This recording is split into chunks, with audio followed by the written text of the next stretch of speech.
Hello everyone, this is Abhishek Singh and today we are going to start our last lecture of periodic table. And in previous lecture we were studied about electronegativity. Electronegativity क्या होता है और साथ ही साथ हम लोग trends भी देखे थे कि ट्रेंड्स क्या होता है और उसका एप्लीकेशन भी देख चुके थे हम लोग और साथ उसका एप्लीकेशन स्टार्ट किए थे. पहला पॉइंट हम लोग देखे थे, फर्स्ट हम लोग एप्लीकेशन को देखे थे और वो क्या था, nomenclature of inorganic binary compounds, उसके बारे में हम लोग देखे थे. और आज का जो लेक्चर रहेगा अपना लास्ट लेक्चर है पीरियोडिक क्लासिफिकेशन का, पीरियोडिक प्रॉपर्टीज का.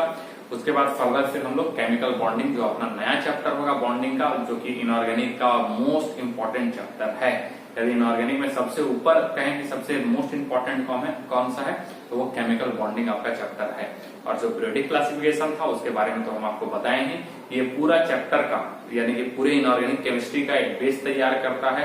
यदि हम ये भी कहें कि पूरे केमिस्ट्री का ये एक बेस तैयार करता है तो वो भी गलत नहीं होगा. ठीक है, तो आइए एप्लीकेशन को कंटिन्यू करते हुए हम लोग इस सेशन को भी आगे बढ़ाते हैं.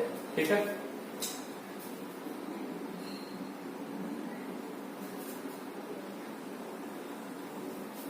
ठीक है. तो हम लोग क्या देख रहे थे, एप्लीकेशन ऑफ पीरियोडिक क्लासिफिकेशन. ठीक, एप्लीकेशन ऑफ पीरियोडिक क्लासिफिकेशन, इसमें हम लोग का नोमेनक्लेचर हो चुका था. ठीक है, तो दूसरा जो हम लोग एप्लीकेशन देखेंगे, ठीक है, दूसरा जो होगा अपना वो होगा प्रेडिक्टिंग बॉन्ड स्ट्रेंथ. ठीक है, क्या होगा, प्रेडिक्टिंग बॉन्ड स्ट्रेंथ.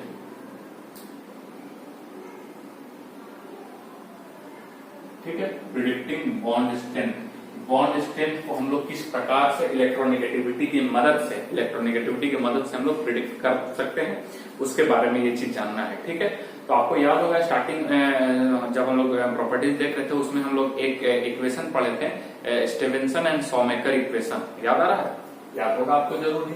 ठीक है, तो क्या हम लोग देखे थे वहां पे जब हम लोग ये पढ़ रहे थे, कौन सा, एटॉमिक रेडियस जब पढ़ रहे थे उस समय में. ठीक है, तो क्या बेसिकली था वो, D A B is equal to R A plus R B. ठीक है, और माइनस 0.9. ठीक है, चाई ए माइनस चाई बी, यानी कि electronegativity of A minus electronegativity of B. Is that clear? और यही अपना था क्या, स्टीवेंसन एंड शॉमेकर इक्वेशन, यदि आपको याद होगा तो. और डी ए बी क्या है, बेसिकली क्या है, distance of A and B, यानी कि जो कोवेलेंट बॉन्ड था ए और बी के बीच में, उसका क्या है, वो डिस्टेंस एक तरह से. ठीक है, और आर ए क्या है बेटा, radius of A, and R B क्या है, रेडियस ऑफ बी. और चाई ए एंड चाई बी क्या है, chi A is the electronegativity of A and chi B is the electronegativity of B. यानी हम इसको यहाँ पे यदि लिखा हुआ आपको क्या मिल जाए, डेल ई एन. यहाँ इसके जगह पे यदि क्या मिल जाए बेटा आपको, डेल ई एन, यानी कि क्या हो जाएगा, इलेक्ट्रोनेगेटिविटी डिफरेंस. ठीक है, तो जाहिर सी बात है ए और बी में से यदि हम लोग माइनस करेंगे तो वो क्या निकलेगा, इलेक्ट्रोनेगेटिविटी डिफरेंस ही निकल करके आएगा. क्लियर है? बस ध्यान में रखना है कि बड़े वाले को छोटे में से घटाएंगे, ये चीज तो आपको समझ में आना चाहिए. ठीक है, और खास बात जो ये डिस्टेंस जो रहेगा वो भी एंगस्ट्रॉम में लेंगे. ठीक है, या फिर पिकोमीटर में भी हो सकता है. यहाँ पे जो डिस्टेंस है यानी कि रेडियस है वो भी एंगस्ट्रॉम में, और ये भी किसमें रखेंगे हम लोग, एंगस्ट्रॉम में रखेंगे. ठीक है, आ रहा बात समझ में? और इस इक्वेशन का क्या नाम हम लोग बोले थे, स्टीवेंसन एंड शॉमेकर. ठीक है, इक्वेशन स्टीवेंसन एंड शॉमेकर इक्वेशन इसका नाम था. क्लियर है? अब यदि हम इसमें देखें कि मान लेते हैं ये बोल रहा है कि ए और ए, ठीक है, ए और ए कंपाउंड ए, क्या A2 भी हम कह सकते हैं. और ये जो बेसिकली क्या हो गया आपका, होमो एटॉमिक हो गया. ठीक है, होमो एटॉमिक किसको कहेंगे, तो जो सेम एटम के मिलने से जो बनता है उसी को हम लोग क्या बोलते हैं, होमो एटॉमिक कहते हैं. आ रहा बात समझ में? जो सेम एटम से मिलकर के बनता है उसी को हम लोग क्या कहेंगे, होमो एटॉमिक कहेंगे. ठीक, अब इसका यदि हम लोग इलेक्ट्रॉन डेल ई एन की बात करें, डेल ई एन की यदि हम बात करें तो वो क्या हो जाएगा, 0. क्यों 0? क्योंकि दोनों सेम एटम है तो दोनों का इलेक्ट्रोनेगेटिविटी भी सेम होगा, चाहे कोई भी हो, और इनका डिफरेंस क्या हो जाएगा बेटा, 0 हो जाएगा. ठीक है, और यदि हम उसका डी ए यदि हम बात करें, ठीक है, डिस्टेंस ऑफ ए बात करें, तो वो क्या हो जाएगा बेटा आपका, R A plus R B. कैसे आ रहे आर बी, क्योंकि यहाँ पे इलेक्ट्रोनेगेटिविटी डिफरेंस क्या हो जाएगा, 0, और ये वाला पार्ट पूरा 0, तो क्या बचा आपका, R A plus R B आपका बचता है. यानी कि यदि हम आर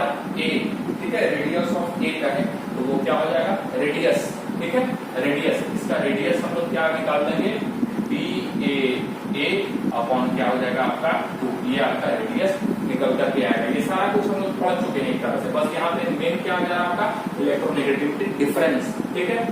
और इलेक्ट्रोनेगेटिविटी डिफरेंस में हम ये भी कहे थे कि सबसे ज्यादा इंपॉर्टेंट कौन सा है आपका पॉलिंग स्केल, ठीक है, जो हम लोग अभी इस्तेमाल करते हैं पूरे केमिस्ट्री में, वो कौन सा इस्तेमाल करते हैं, पॉलिंग स्केल का ही इलेक्ट्रोनेगेटिविटी के वैल्यू को हम लोग इस्तेमाल करते हैं। आई बात समझ में। और बाकी जो स्केल है उसका भी इलेक्ट्रोनेगेटिविटी का वैल्यू और किस तरीके से निकलता है, उसका स्केल का किस तरीके से यूज है, वो हम आपको बताए हैं, वो भी पीरियोडिक क्लासिफिकेशन चैप्टर के पॉइंट ऑफ व्यू से इंपॉर्टेंट रहेगा, ठीक है। अब यहाँ पे क्या हो गया, डिस्टेंस ये आ गया आपका, ठीक। अब चूंकि ये तो समझ में आया, इसका रेडियस ये है। अब इसी में यदि हम बी ले, बी में आपका मान लेते हैं ये ले लें ए और बी, ठीक है, दो अलग अलग एटम हो गया। और इस बार हम लोग इसको क्या कहेंगे, हेट्रोएटॉमिक कहेंगे, यानी कि दो एटम जब डिफरेंट रहते हैं तो उसको हम लोग हेट्रोएटॉमिक कहते हैं। हर बात समझ में। अब जैसे कि क्वेश्चन ही हम मान लेते हैं, ये एक प्रकार का क्वेश्चन है। अब इसमें मान लेते हैं कि फ्लोरीन का जो है आपका क्वेश्चन है, ठीक है। फ्लोरीन का मान लेते हैं दिया हुआ है आपका 0.6 एंगस्ट्रॉम, ठीक है। और क्लोरीन क्लोरीन, ठीक है, ये आर आपका एफ था, radius of fluorine, radius of chlorine जो दिया हुआ है वो आपका क्या दे दिया हुआ, 0.97 एंगस्ट्रॉम, ये दे दिया हुआ है। और आपको बोल रहा है calculate bond length of Fl, ठीक है, कैलकुलेट, ठीक है, बॉन्ड लेंथ ऑफ F और Cl, F और Cl के बीच में आपको क्या कैलकुलेट करना है, जी हाँ, बॉन्ड लेंथ को कैलकुलेट करना है। सॉल्यूशन फिर यदि हम इसका देखें तो कौन सा फॉर्मूला लगेगा, ये वाला फॉर्मूला लगेगा। हर बात समझ में, क्या आपको कैलकुलेट करना है, DAB का, यानी कि वही बॉन्ड लेंथ क्या हो गया, F और Cl दोनों क्या है, अलग अलग है। यदि सेम रहता तो दोनों का हम लोग जोड़ करके, ठीक है, और क्या कर देते, डिवाइडेड बाय 2 कर देते।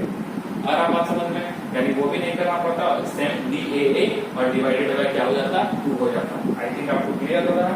अब यहाँ पे यदि हम बात करें तो DFCl इज इक्वल टू क्या हो जाएगा, RA, और RA आपका क्या दे दिया हुआ है, 0.6, और प्लस क्या हो जाएगा RB यानी कि 0.97, ठीक है, और माइनस आपका 0.9 और इलेक्ट्रोनेगेटिविटी डिफरेंस, तो इलेक्ट्रोनेगेटिविटी ऑफ F कितना हो जाता है आपका 4, और माइनस क्लोरीन का क्या हो जाएगा आपका 3, यानी 4 - 3 कितना हो जाएगा 1, और ये हो जाएगा कितना 0.9 ही बचेगा। और इसको यदि आप पूरा ये देखेंगे, दोनों को जोड़ने के बाद 1.57, और ये माइनस हो जाएगा 0.9, और इसको यदि आप कैलकुलेट करेंगे तो आ जाएगा 1.48 एंगस्ट्रॉम ये आएगा, ठीक है। और इसको हम लोग 148 पिकोमीटर भी कह सकते हैं। तो आई थिंक आपको समझ में आ रहा है कि DAA इलेक्ट्रोनेगेटिविटी के वैल्यू से डिस्टेंस इसका, यानी कि बॉन्ड लेंथ, क्या बॉन्ड लेंथ, यानी कि बॉन्ड लेंथ किस प्रकार से निकल रहा है, यानी कि प्रेडिक्टिंग बॉन्ड स्ट्रेंथ की हम लोग बात कर रहे थे। अभी हम लोग क्या निकाले हैं, बॉन्ड लेंथ। अब ये भी हम आपको बताएंगे कि बॉन्ड लेंथ और बॉन्ड स्ट्रेंथ में क्या कनेक्टिविटी है, मतलब कि क्या एक तरह से रिलेशन है। और ये आपको पहले से पता होगा, ठीक है, कि 1 एंगस्ट्रॉम इज इक्वल टू आपका हो जाता है 10⁻⁻10 मीटर, ठीक है, and 1 picometre is equal to 10⁻12 metre. ये एटॉमिक स्ट्रक्चर वगैरह में हम लोग बहुत ज्यादा इस पे जोर दिए थे कि इसका क्या होता है, तो ये भी आप थोड़ा ध्यान रख लीजिएगा, ठीक है। अब ये बात आपको कुल मिला जुला करके यहाँ नजर आ रहा है कि मोर इज इलेक्ट्रोनेगेटिविटी डिफरेंस, ठीक है, मोर इज del En, यानी कि electronegativity difference, higher will be the bond strength, ठीक है, higher will be the bond strength. अभी आप बोलिएगा कि सर बॉन्ड स्ट्रेंथ तो हम लोग देखे नहीं, केवल बॉन्ड लेंथ देखे, तो आप खुद जरा सा समझिए इलेक्ट्रोनेगेटिविटी डिफरेंस यहाँ क्या है, बहुत कम है।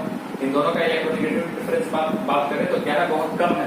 और जितना ज्यादा इलेक्ट्रोनेगेटिविटी डिफरेंस होगा उतना ही ज्यादा उसका क्या होगा, आपका बॉन्ड स्ट्रेंथ होगा। कुछ ऐसा समझिए कि इलेक्ट्रोनेगेटिव बॉन्ड लेंथ, यहाँ पे आपको क्या नजर आ गया, बॉन्ड लेंथ नजर आ गया।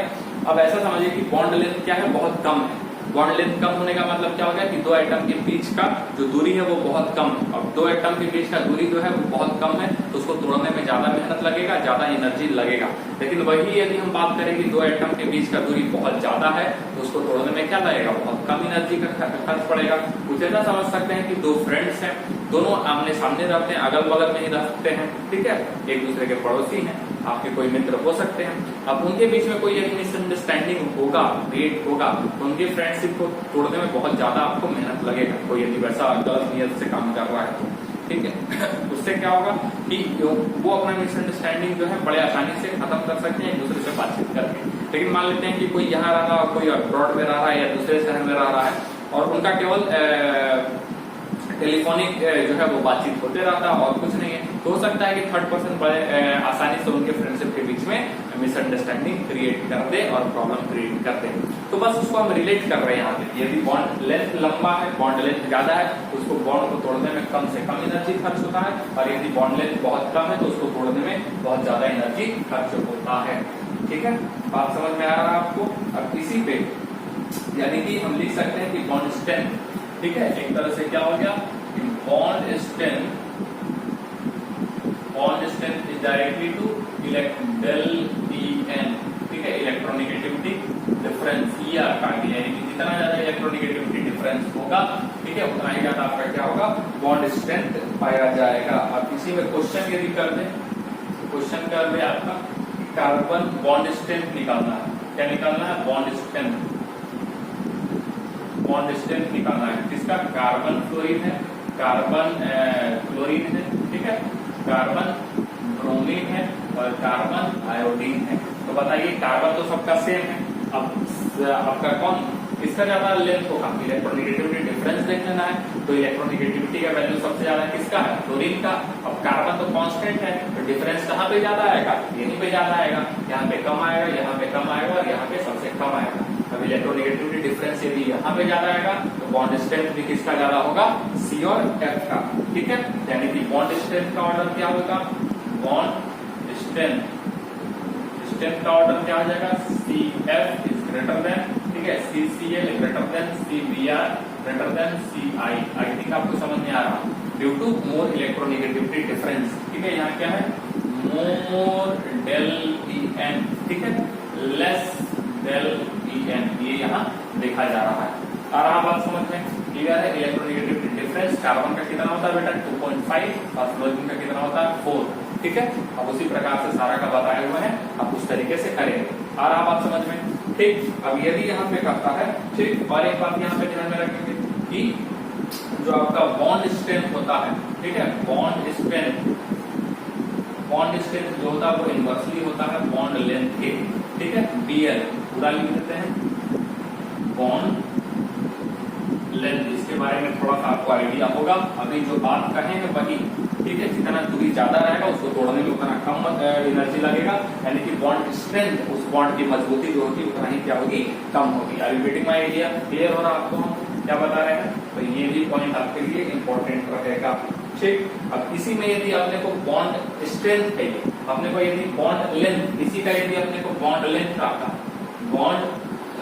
का ऑर्डर, ठीक है, तो बॉन्ड लेंथ का ऑर्डर यहाँ पे आपको क्या निकलता है, जस्ट उल्टा, यानी कि क्या हो जाता, सी एफ का जो होता है वो सबसे कम, उसके बाद सी सी एल का, उसके बाद हो जाता सी बी आर का, उसके बाद आपका हो जाता सी आई का, यानी कि सबसे ज्यादा बॉन्ड लेंथ किसका हो जाता, सी आई का, और सबसे कम बॉन्ड लेंथ किसका हो जाता, सी एफ का, ठीक है।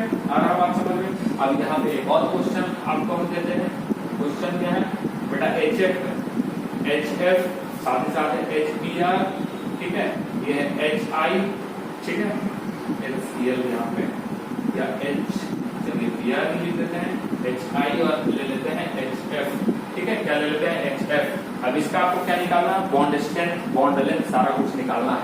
तो हाइड्रोजन क्या है, फिक्स हो गया, हाइड्रोजन क्या हो गया, फिक्स हो गया। अब ज्यादा इलेक्ट्रोनेगेटिविटी किसका, क्लोरीन का, तो इलेक्ट्रोनेगेटिविटी डिफरेंस किसमें आएगा, फ्लोरीन में आएगा। अब इलेक्ट्रोनेगेटिविटी डिफरेंस फ्लोरीन में आ रहा है, तो बॉन्ड स्ट्रेंथ किसका ज्यादा होगा, सी और एफ का जो है बॉन्ड स्ट्रेंथ उतना ही ज्यादा होगा। यानी कि यदि हम बॉन्ड स्ट्रेंथ की बात करें, बॉन्ड स्ट्रेंथ की बात करें तो HF का जो बॉन्ड होगा वो सबसे मजबूत होगा, देन उसके बाद कौन सा हो जाएगा, HCl का, ठीक है, HCl का, देन उसके बाद कौन हो जाएगा, HBr का, और देन उसके बाद कौन हो जाएगा आपका HI का, ठीक है, किसका हो जाएगा बेटा, HI का, ठीक। और यहाँ पे यदि हम बॉन्ड लेंथ क्या होता है, जस्ट अपोजिट हो जाएगा, तो बॉन्ड लेंथ किसका हो जाएगा, HF का जो होगा सबसे कम, HCl का, उसके बाद HBr का, और उसके बाद HI का, ठीक ठीक है। अब यहाँ पे एक चीज और हम लोग चाहे तो इसमें क्या कर सकते हैं, इसमें इंक्लूड कर सकते हैं, वो है एसिडिक स्ट्रेंथ। ठीक है, अपने को पता है कि जो HF होता है, HCl होता है, HF है ना, ठीक है, ओके, HF लगता है 2 बार क्वेश्चन में लिखी है, ये बेटा HCl, ठीक है, HCl क्या है, एसिड है, एसिडिक नेचर है, मिनरल एसिड होता है, बताए हैं कि हाइड्रोजन यदि डायरेक्टली कनेक्टेड किससे है, आपका Cl से हो गया, ग्रुप नंबर किससे 17 से, और ग्रुप नंबर 15 से यदि मिलता है तो वो क्या हो जाता है, एसिडिक होता है। ये बात भी बताया हम आपको। तो ये किस ग्रुप से मिला हुआ है, किस ग्रुप से अटैच है, ग्रुप नंबर 17 से। तो ये सारे एक प्रकार से एसिड है, सारे एक प्रकार से क्या है, एसिड है। और आपको क्लास 10 तक तो आप HCl के बारे में बड़ा अच्छे से जानते होंगे, हो सकता है HF, HBr और HI के बारे में नहीं जानते होंगे कि वो भी एसिडिक नेचर होता है। और यदि हम बात करें एसिडिक स्ट्रेंथ की, यानी कि एसिडिक स्ट्रेंथ करने का मतलब या एसिडिक कैरेक्टर किसमें ज्यादा है, यानी कि कौन मोर एसिडिक है, कौन सबसे ज्यादा एसिडिक होगा, वो भी हम लोग यहाँ से प्रिडिक्ट कर सकते हैं। आइए देखते हैं यहाँ पे,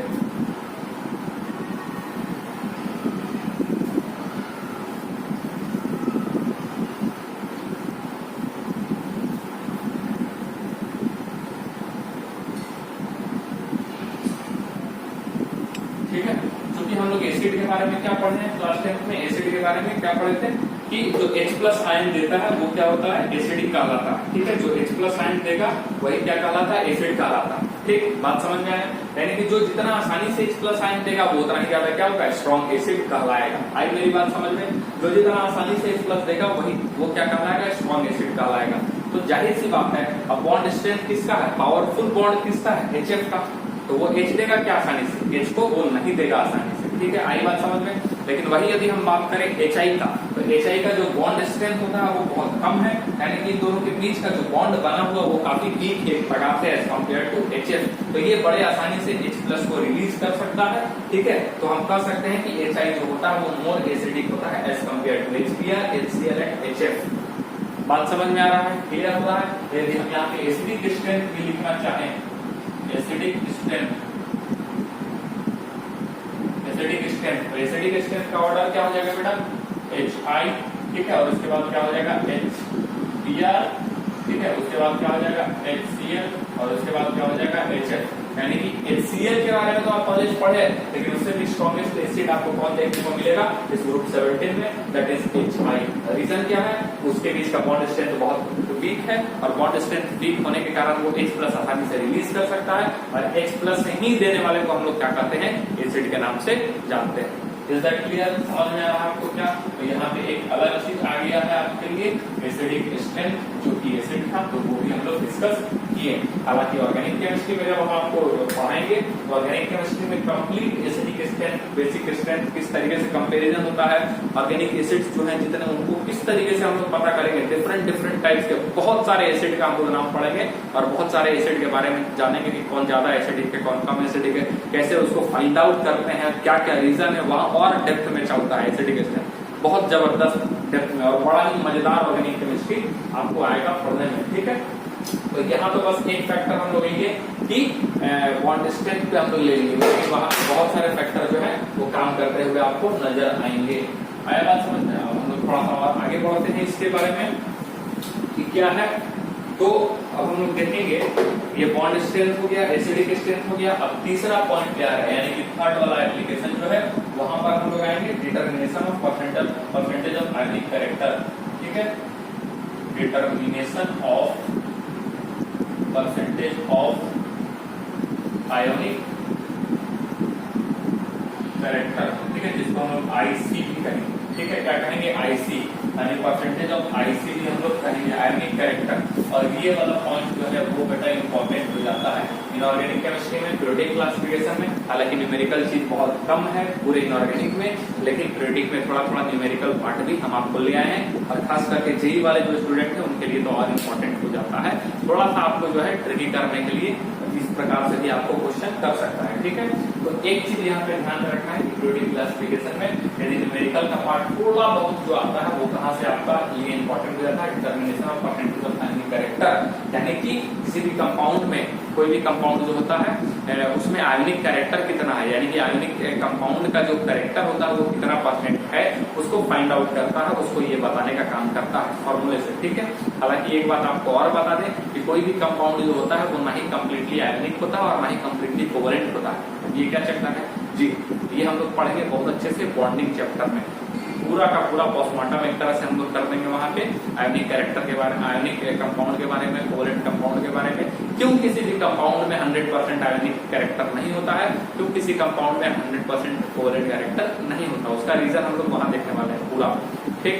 लेकिन यहाँ पे अपने को केवल क्या डिटर्मिनेशन करना है, determination of percentage of ionic character in compound, यानी कि कोई कोवेलेंट कंपाउंड है उसमें आयनिक कैरेक्टर का परसेंटेज कितना है वो अपने को बताना है, ठीक। आई बात समझ में क्लियर है।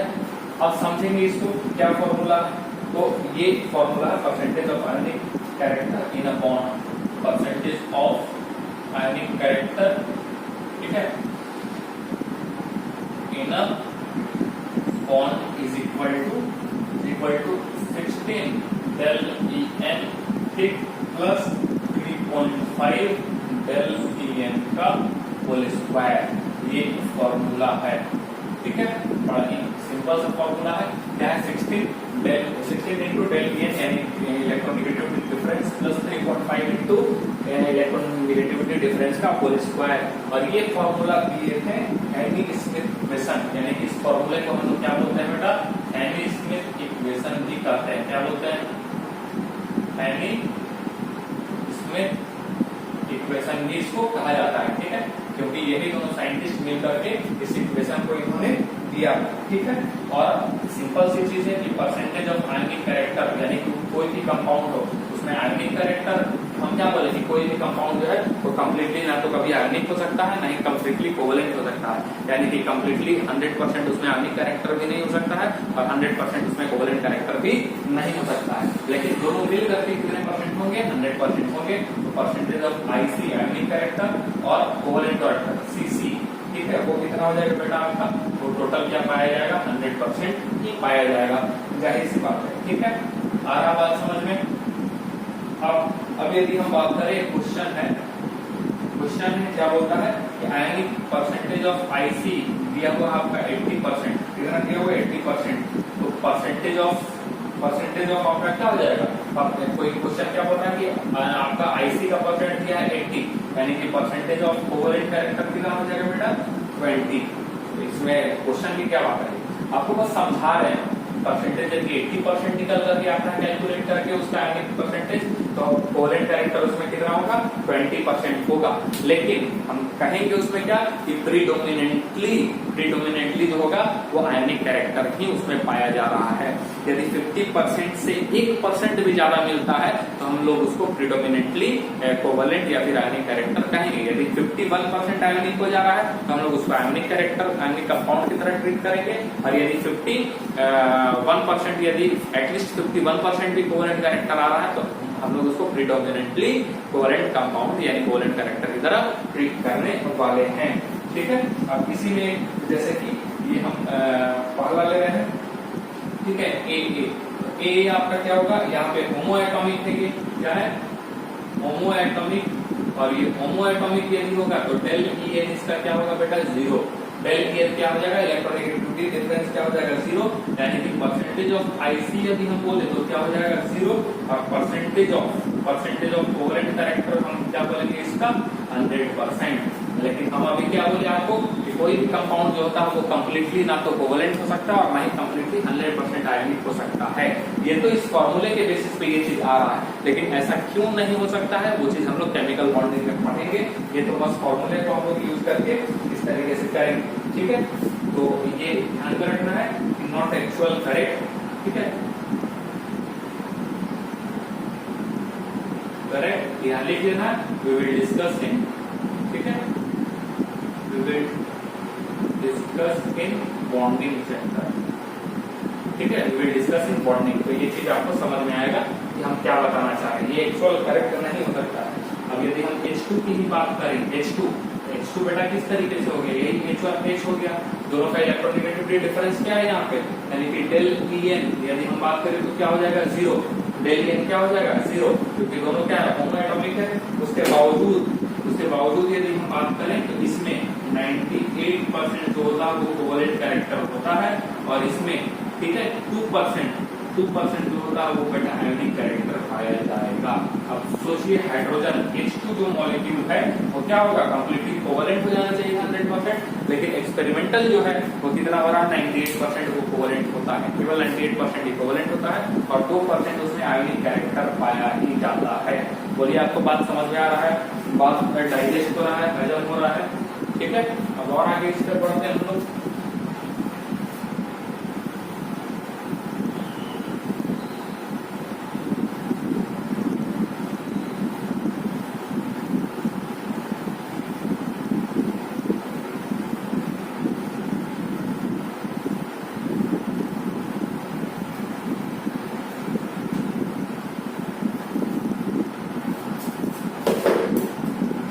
अब क्या बोलता है, calculate ionic character in HF and HCl।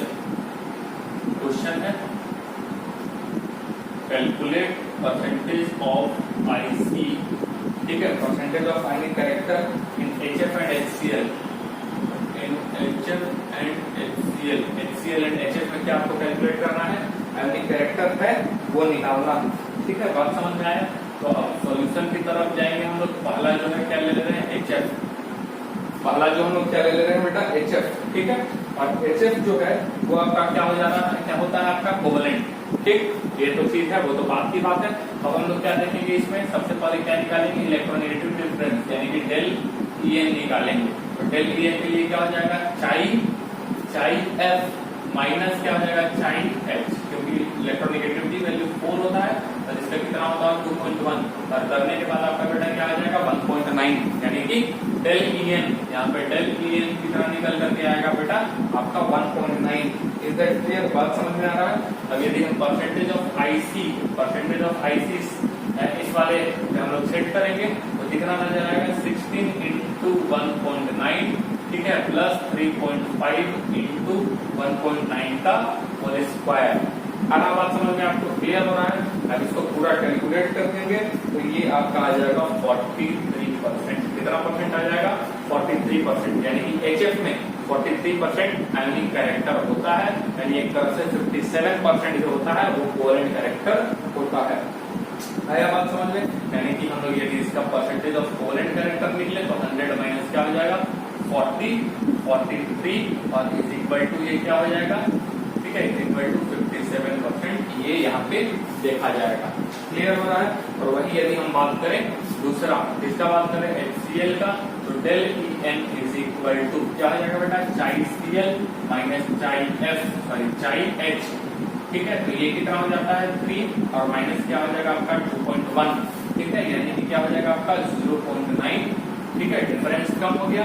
अब डिफरेंस कम हो गया तो यदि आप परसेंट IC निकालेंगे, ठीक है, तो परसेंट IC निकालेंगे तो क्या हो जाएगा 16 इंटू 0.9, ठीक, और प्लस क्या हो जाएगा 3.5 इंटू 0.9 का होल स्क्वायर। अब इसको आप कैलकुलेट करने के बाद आपका आ जाएगा ये 17.5%, यानी कि सोचिए कितना कम हो गया कोवलेंट सॉरी आयोनिक परसेंटेज।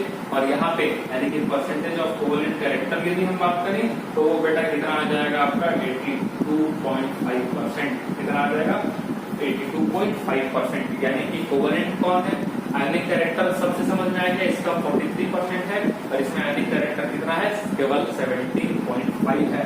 यानी कि हम लोग बोल सकते हैं कि दोनों कंपाउंड, कौन सा दोनों कंपाउंड, ये HF और HCl जो है दोनों कोवलेंट कंपाउंड है, आयोनिक कंपाउंड नहीं है, क्योंकि आयोनिक कंपाउंड के लिए कम से कम 50 पर या 50 से एबव होना चाहिए, तब उनको प्रीडोमिनेंटली उसको आयोनिक कहेंगे, ठीक। तो ये बेसिकली क्या करना है, HF, ठीक है, and HCl is covalent compound, ये आपका फाइनल चीज यहाँ पे निकल करके आता है, ठीक है। लेकिन एक बात और है, but HF is more polar than, ठीक है, देन HCl, ठीक है, ये भी बात ध्यान में रखना है।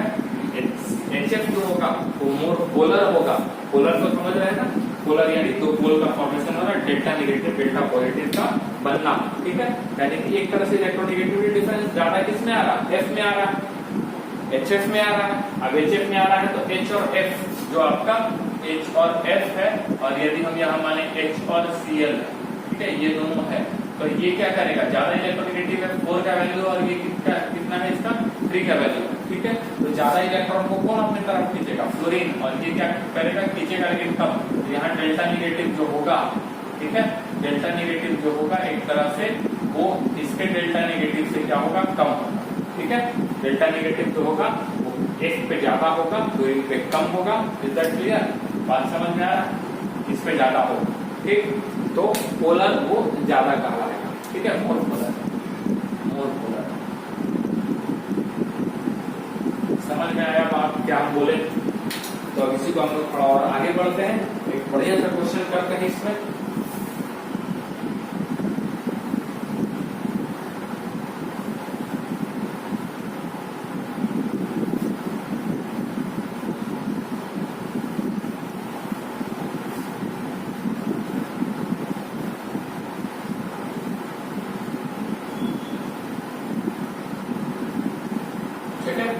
क्वेश्चन क्या बोलता है कि what should be electronegative difference, ठीक है,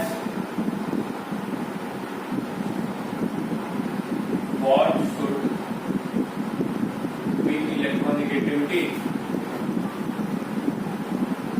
डिफरेंस, ठीक है, to have percentage ionic character, to have percentage ionic character is equal to, ठीक है, 50%, यानी कि इलेक्ट्रोनेगेटिविटी डिफरेंस बहुत इंपॉर्टेंट है ये, ठीक है, ठीक है। क्या बोल रहे हैं हम कि परसेंटेज आयनिक कैरेक्टर कितना,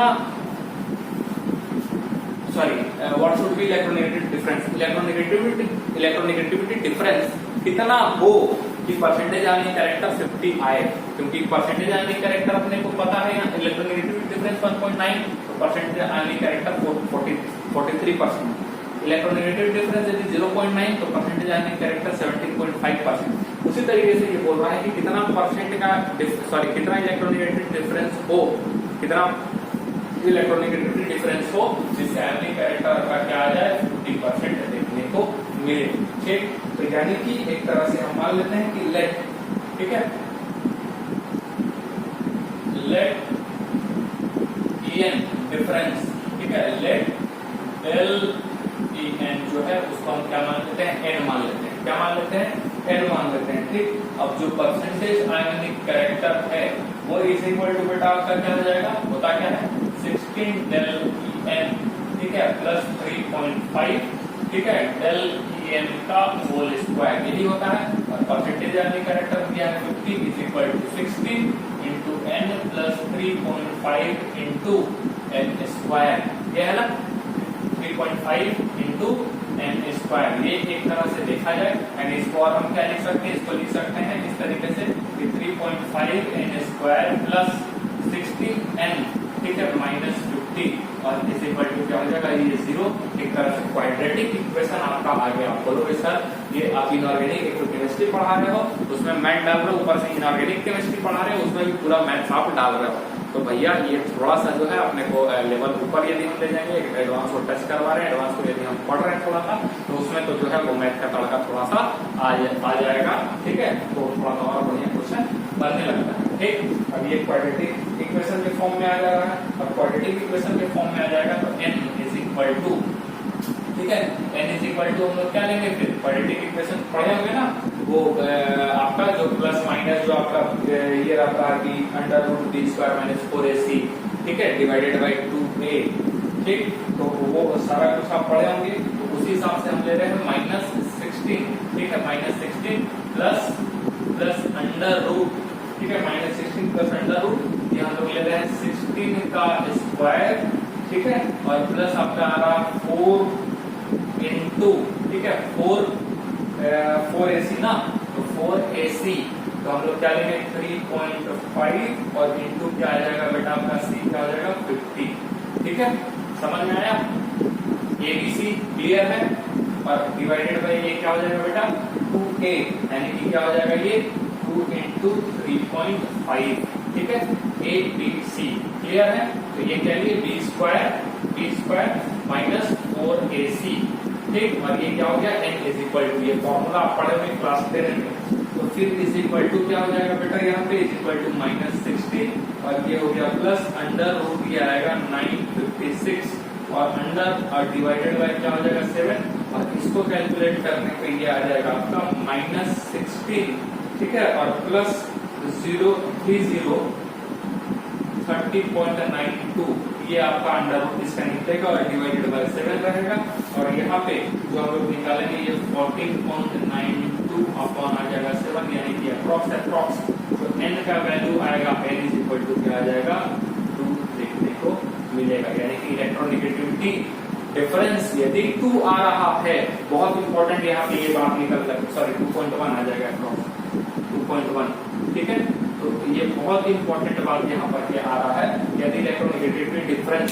2.1 आ रहा है तो वो कंपाउंड 50% आयनिक कैरेक्टर होगा और 50% उसमें कोवैलेंट कैरेक्टर होंगे।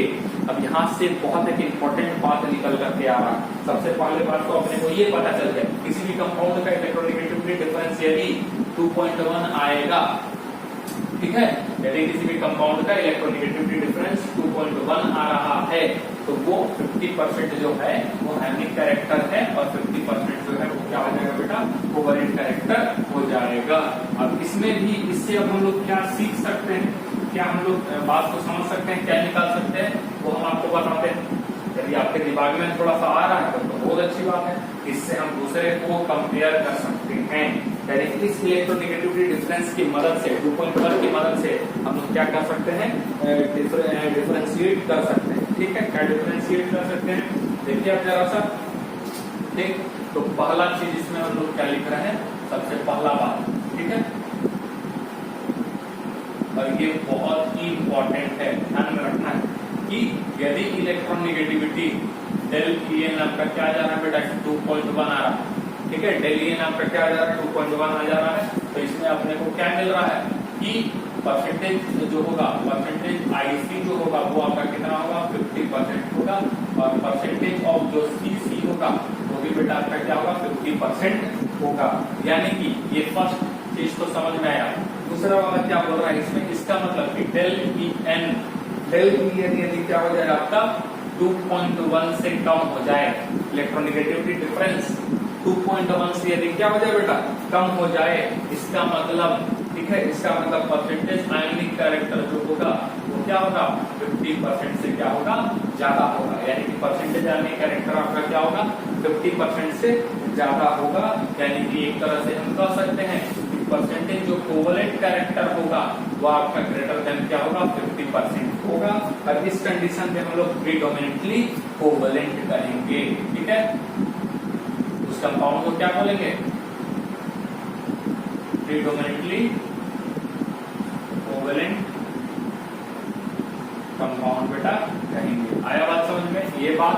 और इसी में तीसरा डेल EN जो है आपका क्या आ जाए, ग्रेटर देन 2.1 आ जाए तो वहां पे परसेंटेज ऑफ IC जो होगा ग्रेटर देन क्या हो जाएगा बेटा आपका 50%।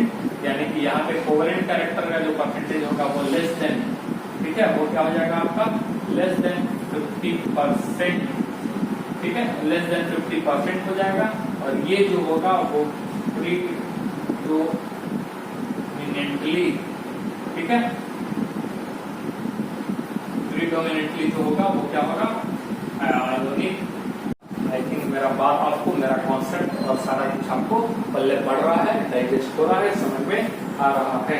ये हो गया अपना तीसरा, जो दूसरा वाला, सॉरी तीसरा है ना, रिएक्टिंग बॉन्ड स्ट्रेंथ। सॉरी यहाँ यदि हम दूसरा लिखे हैं, ना, तो क्या देख रहे थे यहाँ पे, रिएक्टिंग बॉन्ड स्ट्रेंथ, यस, दूसरा हम लोग देखे थे।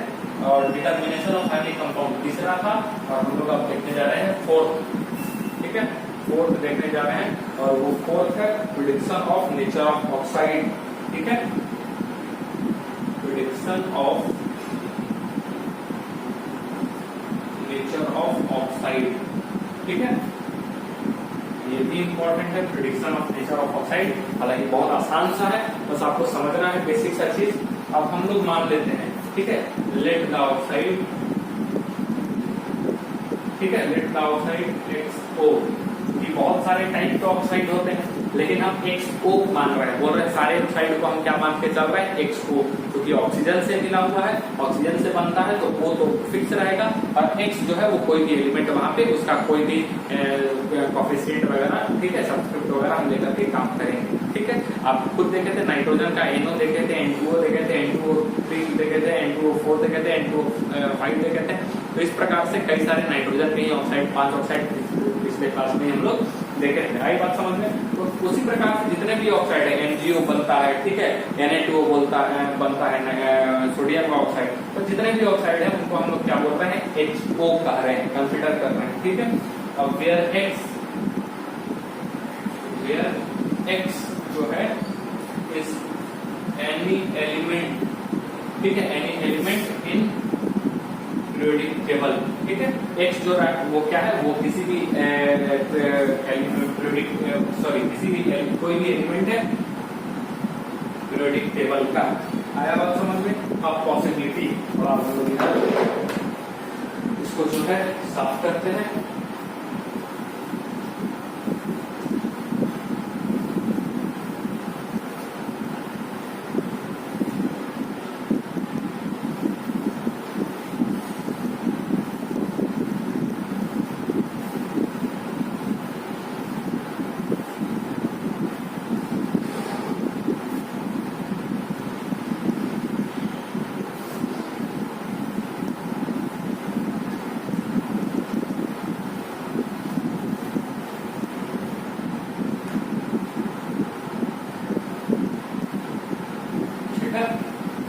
ये समझ में आया पहला चीज कि हम लोग क्या कंसीडर कर रहे हैं, प्रेडिक्टिंग नेचर ऑफ जो ऑक्साइड है, उसमें हम लोग क्या कर रहे हैं कि सबसे पहले हम लोग ऑक्साइड को क्या मान रहे हैं, X को मान रहे हैं, ठीक है। और यहाँ पे जो X है ऑक्साइड में ऑक्सीजन तो रहेगा, यहाँ जो X है वो किसी भी एलिमेंट का पीरियोडिक, मतलब कि कोई भी एलिमेंट है पीरियोडिक टेबल का, पीरियोडिक टेबल का कोई भी एलिमेंट है, ठीक। अब बात को समझेंगे, ठीक है, पॉसिबिलिटीज क्या है, ठीक है, उसके बारे में हम लोग बात कर रहे हैं। Possibilities,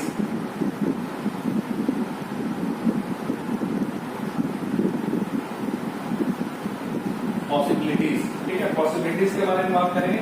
difference of electronegativity, difference of electronegativity between, ठीक है, फर्स्ट डिफरेंस ऑफ इलेक्ट्रोनेगेटिविटी, ठीक है, between, difference of electronegativity between X and O is very large, ठीक है, X and O is very large, ठीक है। हम क्या बोल रहे हैं कि यदि डिफरेंस, इसका डिफरेंस इलेक्ट्रोनेगेटिविटी का, X और O का जो इलेक्ट्रोनेगेटिव डिफरेंस है वो काफी ज्यादा आ जाए, लार्ज आ जाए, ठीक है, उस कंडीशन में, ठीक है, उस कंडीशन में oxide will be basic in nature, ठीक है, oxide will be basic in nature. और थोड़ा सा आपको हम आइडिया दिए थे कि जो मेटल का जो ऑक्साइड होता है वो बेसिक इन नेचर होता है, और जो आपका नॉन मेटल का ऑक्साइड होता है वो क्या होता है बेटा, कौन सा होता है, एसिडिक इन नेचर होगा, ठीक है। मेटल का ऑक्साइड क्या होंगे, basic in nature, and non metal के ऑक्साइड क्या होते हैं बेटा, यस, एसिडिक इन नेचर। तो ऑक्साइड विल बी बेसिक, यानी कि ये किसका ऑक्साइड होगा, मेटल, ठीक है, किसका ऑक्साइड होगा बेटा, ये मेटल का ऑक्साइड होगा। आ रहा बात समझ में? अब जैसे कि यदि हम बात करें N2O, ठीक है, N2O ले लेते हैं, सॉरी Na2O ले लेते हैं, ठीक है, K2O ले लेते हैं, ठीक है, Rb2O ले लेते हैं, CH2O ले लेते हैं, ठीक है। तो ये एक तरह से,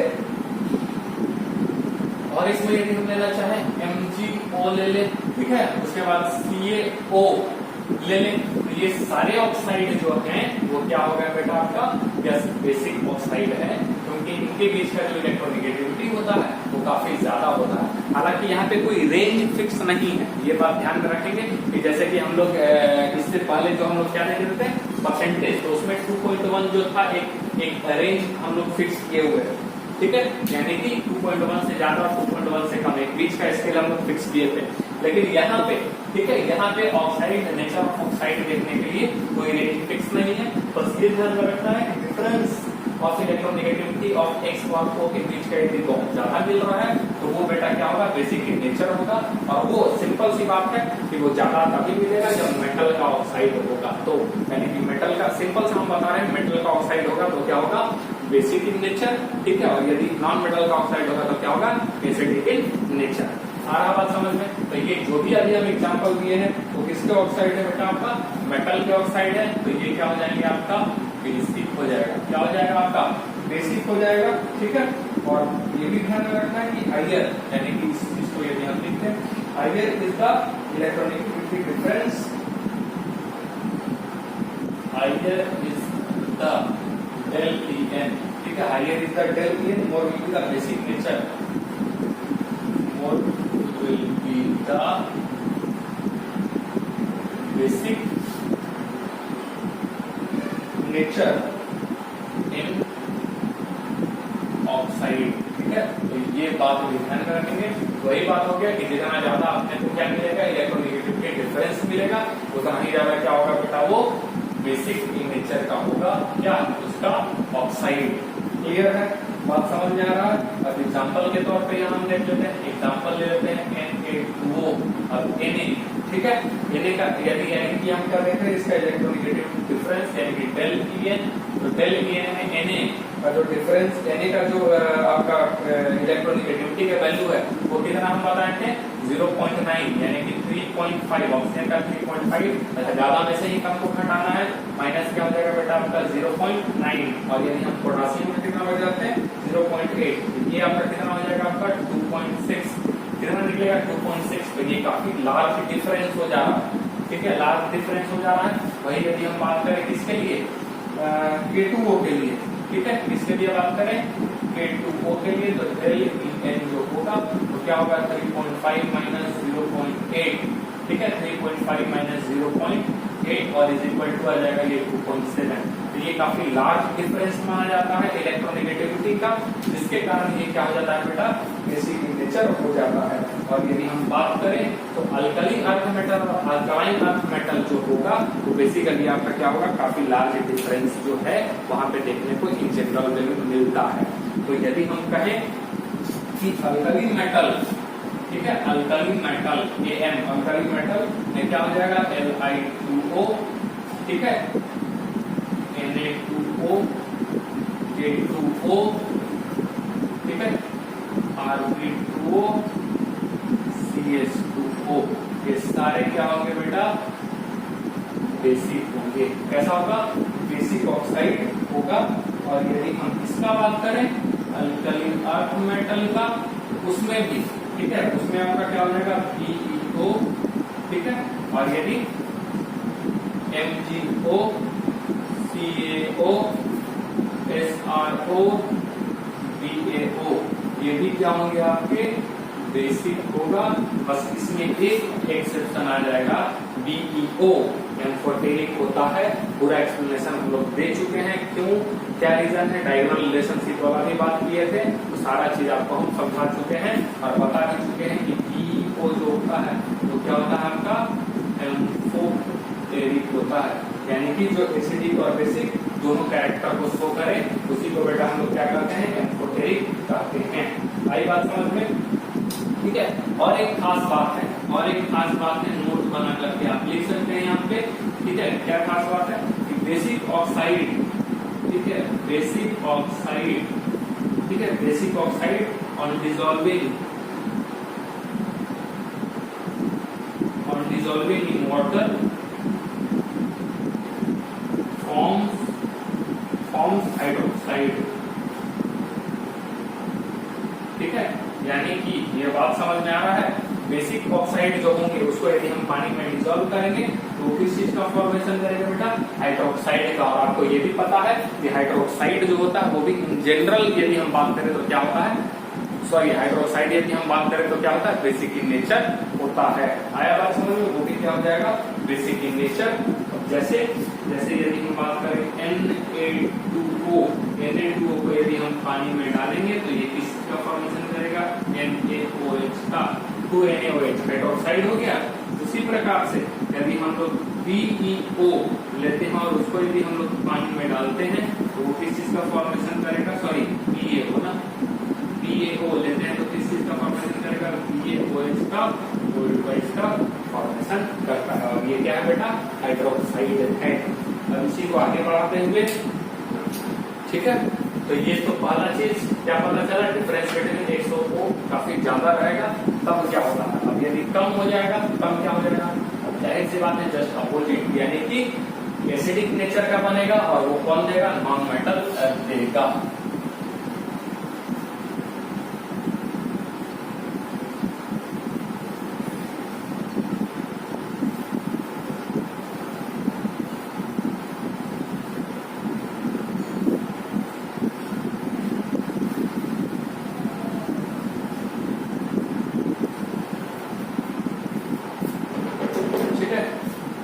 डिफरेंस ऑफ इलेक्ट्रोनेगेटिविटी, दूसरा इफ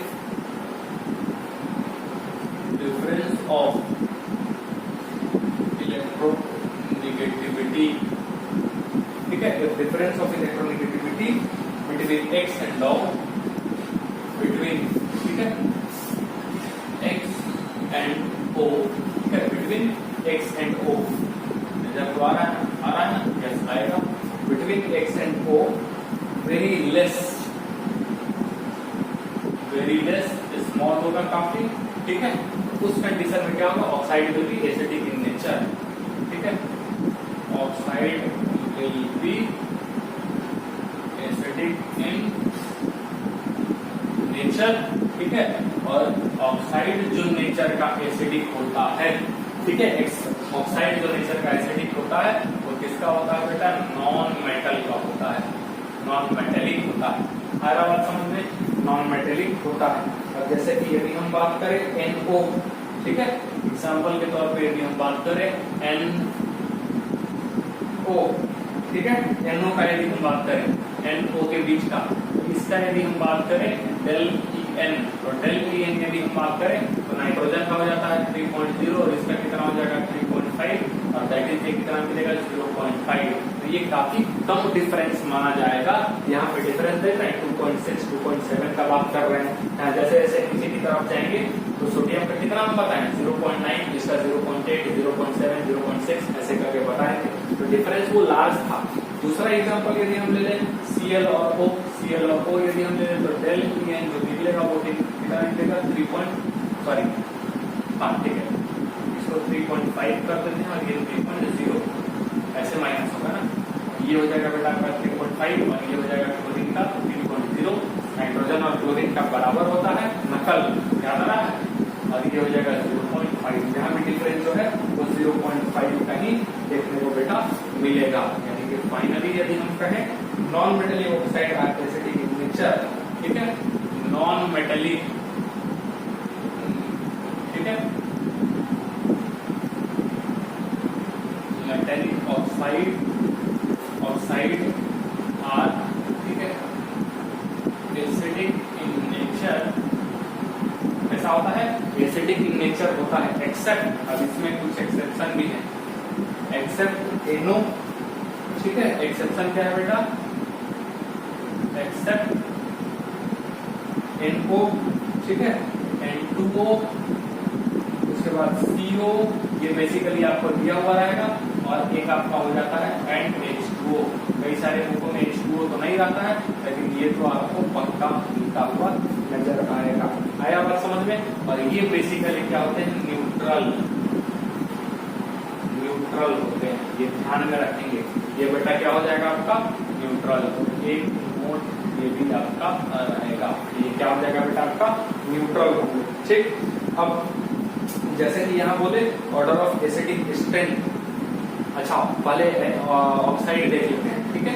ऑक्साइड कौन कौन से ऑक्साइड, किसका, नाइट्रोजन का यदि हम ऑक्साइड देखें तो 5 होते हैं, तो यहाँ पे आ गए हैं नाइट्रस ऑक्साइड और नाइट्रिक ऑक्साइड।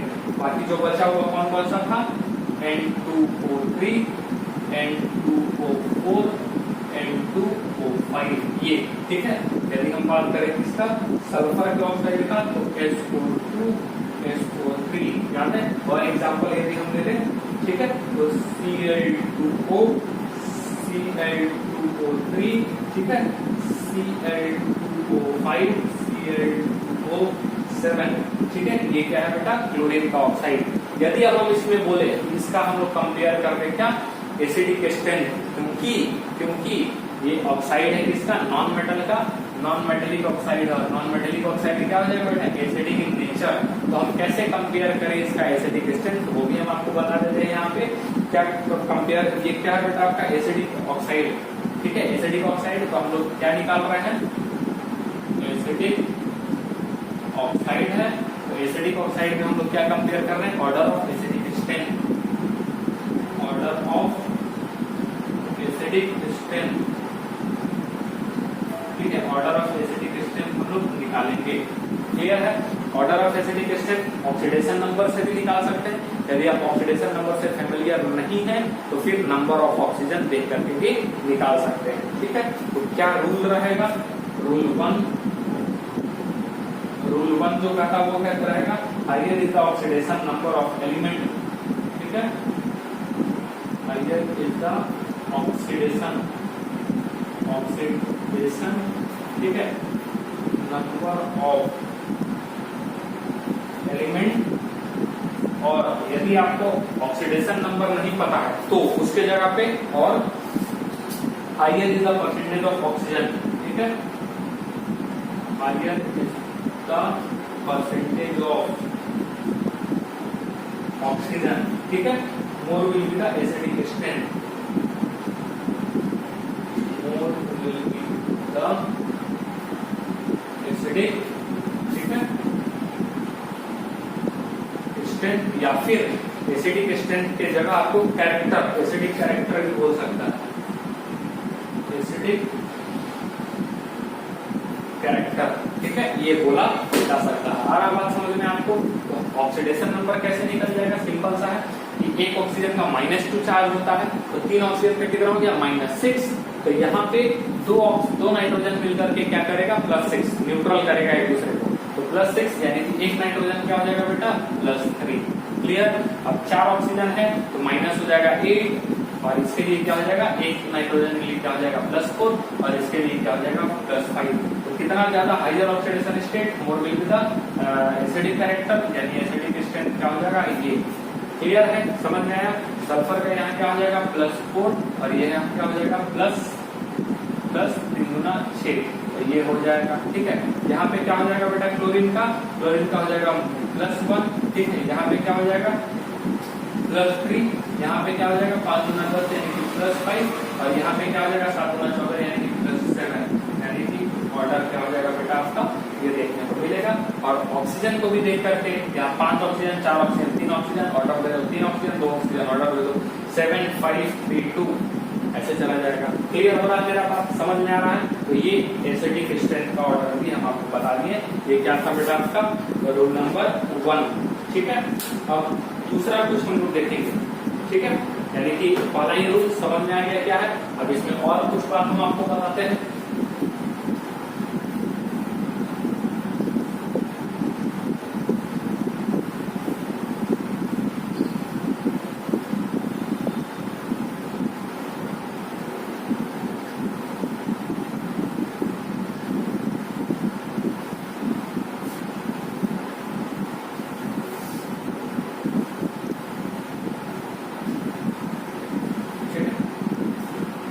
अब यहाँ पे हम लोग देखेंगे, अभी तक हम लोग क्या देखेंगे कि जो आपका बेसिक ऑक्साइड जो होता है, ठीक है, उसको यदि हम डिसॉल्व करेंगे वाटर में तो वो क्या देता है, हाइड्रोक्साइड का फॉर्मेशन करता है। ये चीज हम लोग देखें, ठीक है, कि बेसिक ऑक्साइड जो होता है उसको यदि हम लोग डिसॉल्व करेंगे वाटर में तो वो क्या देता है आपका, हाइड्रोक्साइड का फॉर्मेशन करता है। लेकिन वहीं पे यदि हम एसिडिक ऑक्साइड की बात करेंगे, ठीक है, किसकी बात करें हम लोग, एसिडिक ऑक्साइड, ठीक है, acidic oxide on dissolving in water, on dissolving in water, ठीक है, forms oxy acid,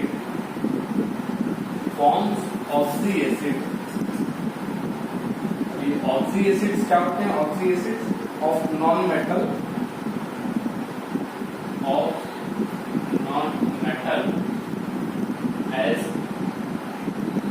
same oxidation state if exist, if exist लिखे हैं हम यहाँ पे, तो ये चीज ध्यान में रखना है। हम क्या बोल रहे हैं कि एसिड, वहां पे क्या था कि जब बेस, उसका बेसिक ऑक्साइड जो बन रहा था, नॉन मेटल का, सॉरी मेटल का ऑक्साइड क्या बन रहा था, बेसिक, और बेसिक ऑक्साइड को जब वाटर में हम लोग डिजोल्व कर रहे थे तो क्या बन रहा था, हाइड्रोक्साइड का फॉर्मेशन कर रहा था, NaOH वाला हम लोग देखे, उसके बाद बेरियम हाइड्रोक्साइड वाला भी एग्जांपल हम देखे थे, ठीक है।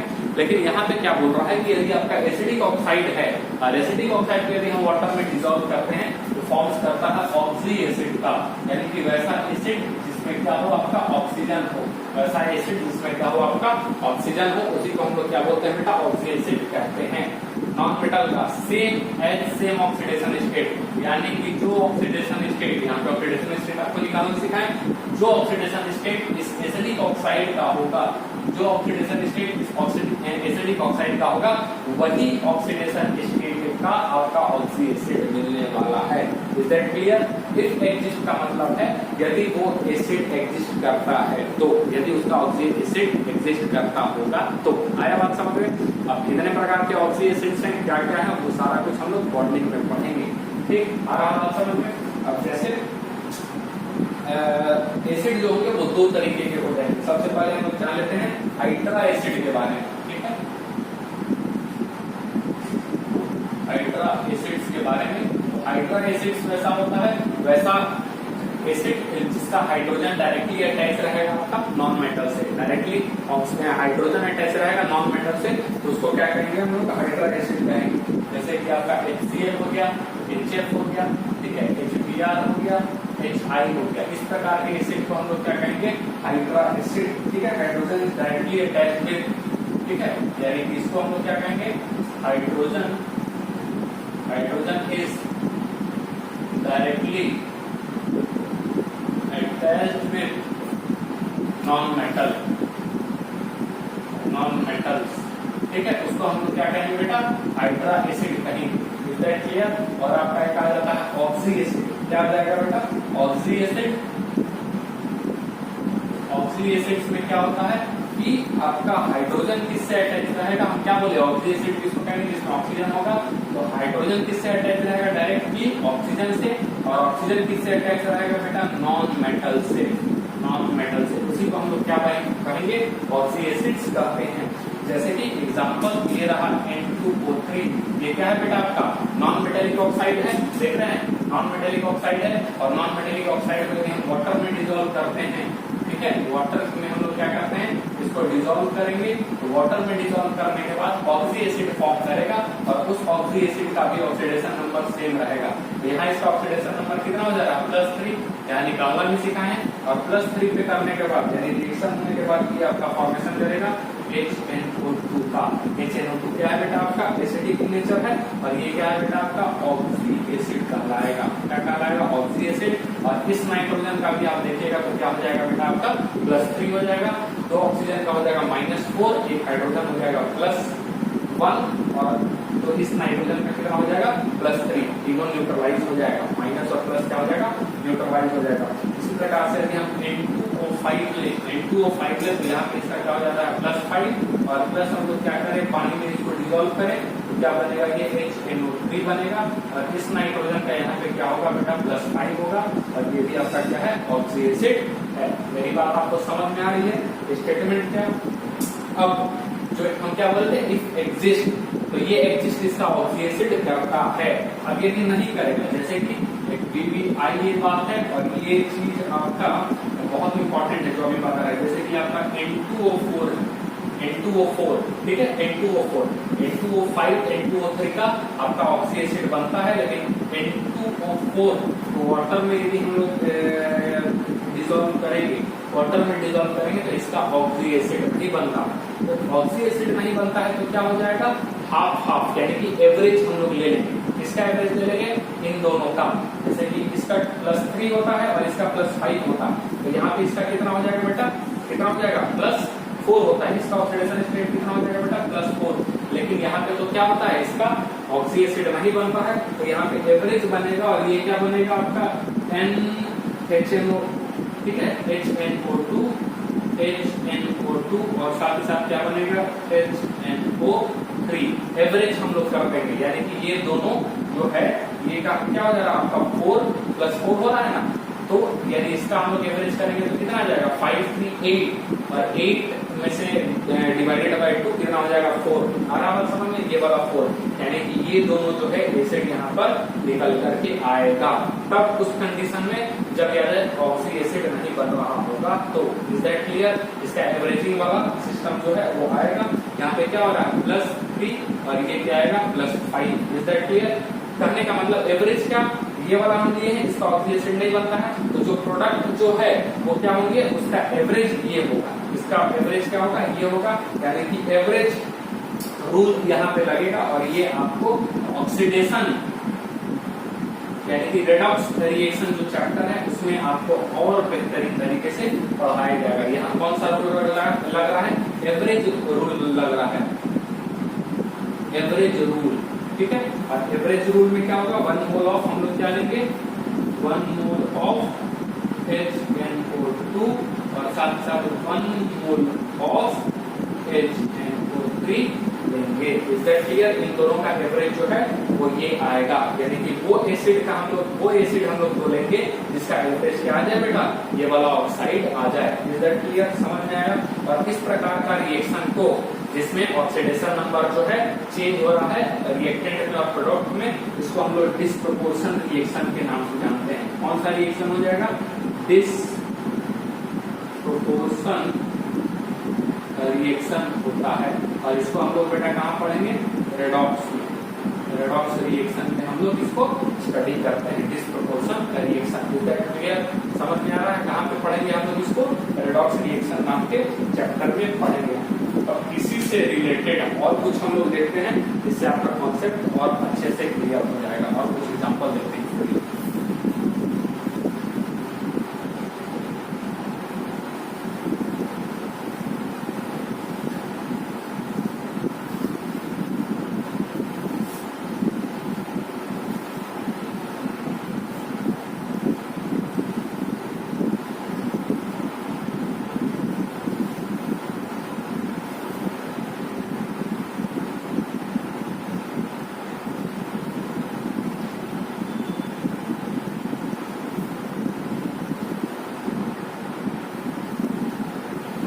ठीक है, तो देखिए थोड़ा सा और।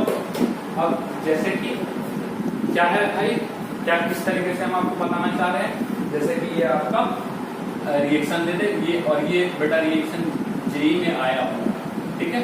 जेई में ये वाला क्वेश्चन आपका आया हुआ है, N2O4 का रिएक्शन किसके साथ कर देंगे, NaOH के साथ कर देंगे। समझना है कैसे हम प्रोडक्ट लिख रहे हैं, ठीक है, चीजों को कैसे हम लिंक कर रहे हैं वो चीज समझना है, ठीक है। तो इसका रिएक्शन यदि हम करें, किसका रिएक्शन किसके साथ, N2O4 का NaOH के साथ। अब बोलोगे सर यहाँ पे तो वैसा कुछ है ही नहीं, आप तो अभी तक कुछ किया नहीं है, अब करने वाले हैं, समझेंगे जरा सा।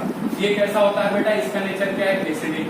इसका क्या है बेटा, एसिडिक। और ये क्या है बेटा आपका बेस, ये क्या है बेस।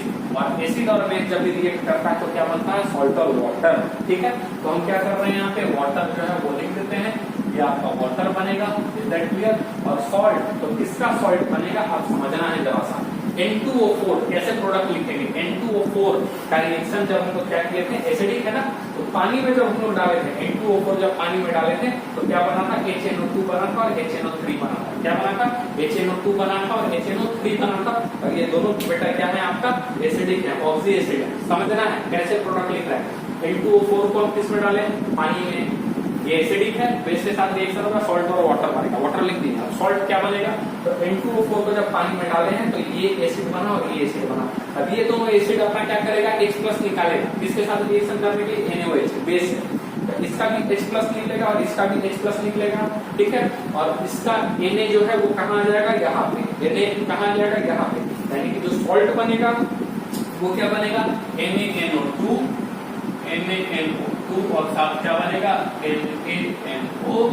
Is that clear. यानी ये जो एसिड बन रहा था उसका H यहाँ से निकल करके किससे डिस्प्लेस हो जाएगा, किससे हम लोग ये कर देंगे, डिस्प्लेस कर देंगे, किसके साथ, Na के साथ। ठीक है, मतलब चेंज कर देंगे, एक्सचेंज कर देंगे किसके साथ, Na के साथ, तो ये आपका सॉल्ट बनता हुआ नजर आ रहा है। इज दैट क्लियर, समझ में आया?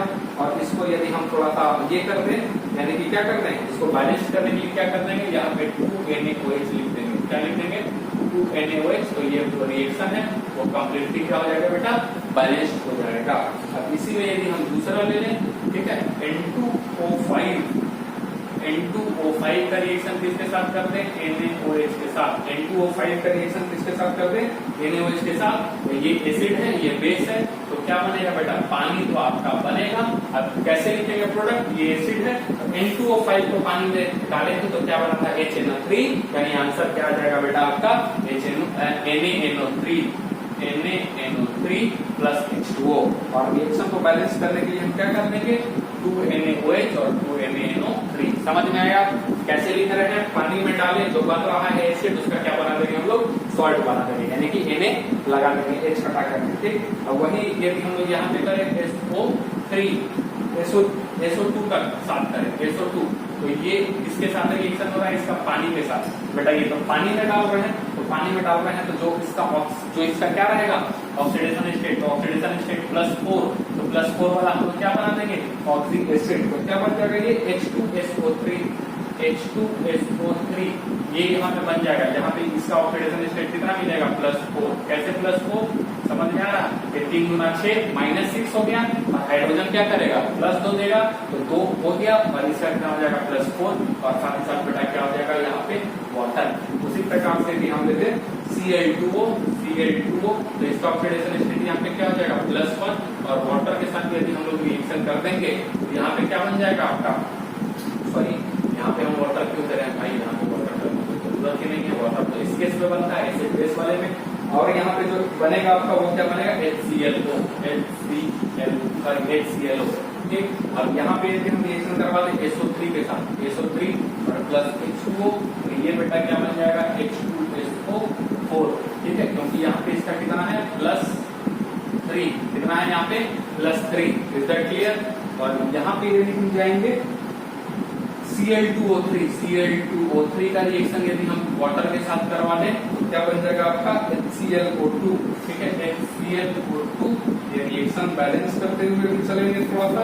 और यदि यहाँ पे Cl2O5 का रिएक्शन यानी कि पानी में डिजोल्व यदि हम लोग करें तो ये क्या बन जाएगा आपका, 2HClO3, ठीक है, 2HClO3। और इसका यदि हम लोग करें Cl2O7 का यदि हम लोग पानी में करें तो ये क्या बन जाएगा बेटा, 2HCl, ठीक है, O4। नाम यदि हम लोग लिखना चाहें तो इसका नाम क्या हो जाएगा, सल्फ्यूरस एसिड। सबका नाम कैसे लिखते हैं वो हम लोग बॉन्डिंग में पढ़ेंगे, बेफिक्र रहिए, ठीक है। इसका नाम क्या हो जाएगा, हाइपोक्लोरस एसिड, हाइपोक्लोरस एसिड। नाम अभी भी लिख दे रहे हैं, सुनने से कोई बीमारी नहीं होगी, कोई आपको नुकसान नहीं होगा, ठीक है, इवन फायदा ही आपको होगा। H2SO4 क्या हो जाएगा, सल्फ्यूरिक एसिड, ठीक है। HClO2 ये क्या हो जाएगा, क्लोरस एसिड, ठीक है। HClO3 क्या हो जाएगा, क्लोरिक एसिड,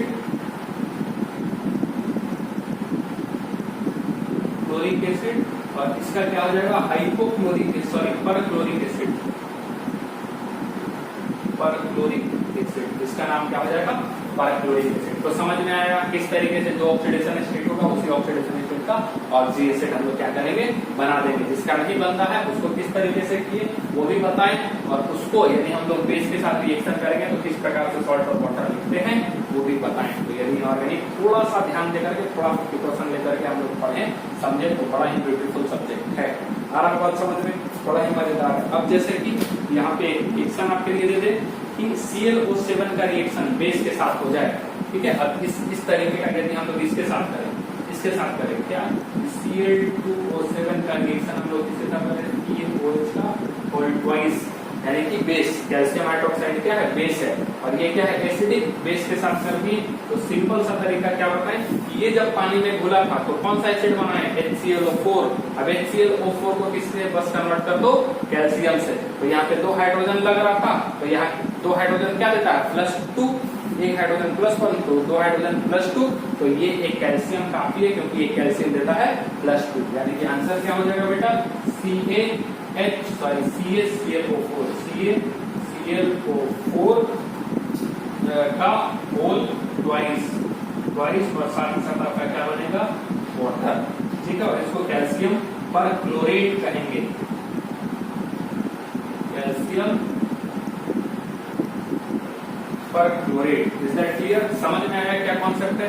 ये वाला कहां चलिए हम लोग वही, ये वाला क्या हो गया बेटा आपका एसिड, ये क्या हो गया आपका बेस, ये सॉल्ट और ये क्या बन गया वाटर। Is that clear? समझ में आ रहा है? तो ये पूरा आपका कॉन्सेप्ट इस तरीके से जाता है।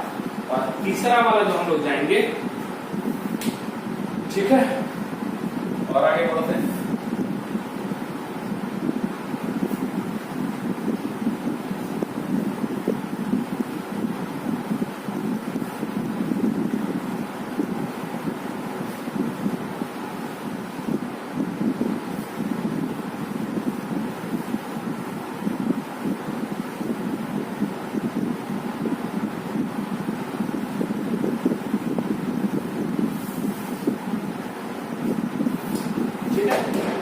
तीसरा वाला जो बोलता है डिफरेंस ऑफ, ठीक है, difference of electronegativity between,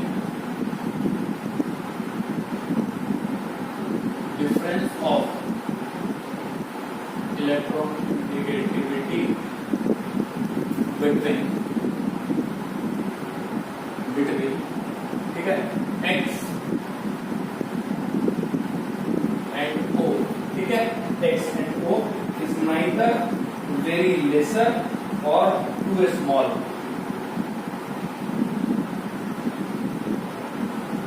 neither very lesser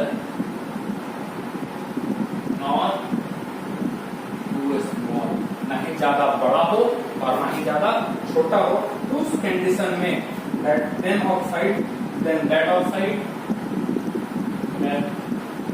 oxide ठीक है will be amphoteric in nature, ठीक है। उस कंडीशन में वो ऑक्साइड क्या बनेगा एम्फोटेरिक, और एम्फोटेरिक का मतलब जो एसिडिक और बेसिक दोनों कैरेक्टर को शो करता है, ठीक है। तो क्या करेगा बेटा आपका एसिडिक और प्लस बेसिक दोनों कैरेक्टर को क्या करेगा शो करेगा। आया बात समझ में? अब इसको अब सारे में तो हम लोग नहीं देखते चलेंगे कि किसमें कम किसमें ज्यादा, सिंपल सा बात है। मेटल का ऑक्साइड क्या होगा आपका basic in nature, non metal का ऑक्साइड क्या होगा एसिडिक इन नेचर। अब जो बच गए यानी एम्फोटेरिक कौन कौन होगा सारा एक साथ बता देते हैं, ठीक है। Zn, ठीक है, Zn Al Be Cr, ठीक है, Ga Eb Sn, ठीक है। तो इन ये जो मेटल्स हैं इनके जो ऑक्साइड बनेंगे, ठीक है, ये जो सारे एलिमेंट्स हैं इनके जो ऑक्साइड बनते हैं वो कैसे होते हैं एम्फोटेरिक इन नेचर, यानी सिंपल मेटल का ऑक्साइड क्या हो गया basic in nature, non metal का ऑक्साइड एसिडिक इन नेचर, और ये बचे हुए जो आपके एलिमेंट्स हैं उनके ऑक्साइड क्या हो जाएंगे बेटा amphoteric in nature. Is that clear? अब इसको याद करने का तरीका भी थोड़ा बता देते हैं, सस्ता मजबूत टिकाऊ जो अपना है कैसे याद रखेंगे। तो जनाबे आली, ठीक है, जनाबे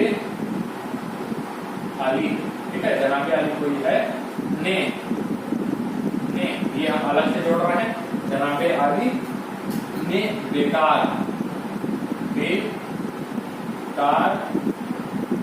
गाया पंजाबी